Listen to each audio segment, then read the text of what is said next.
কষ্টের বিষয়। আমরা ছোট বড় সবাই মিলে বন্ধে একটি অনুষ্ঠান করেছিলাম। অনুষ্ঠানটি আমাদের সফল করতে পারলাম না। এইমাত্র খবর আসলো আমাদের গ্রামের এক চাচা এইমাত্র মারা গেল। ইন্না লিল্লাহি ওয়া ইন্না ইলাইহি রাজিউন। আমরা ছোট বড় সবাই অনেক শ্রম দিয়ে প্যান্ডেলগুলো সাজিয়েছিলাম, কিন্তু আমরা সফল করতে পারলাম না।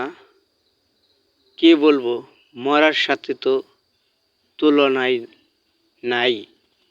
আমরা খাওয়ার সব কিছু আয়োজন বাউ করে পালছি।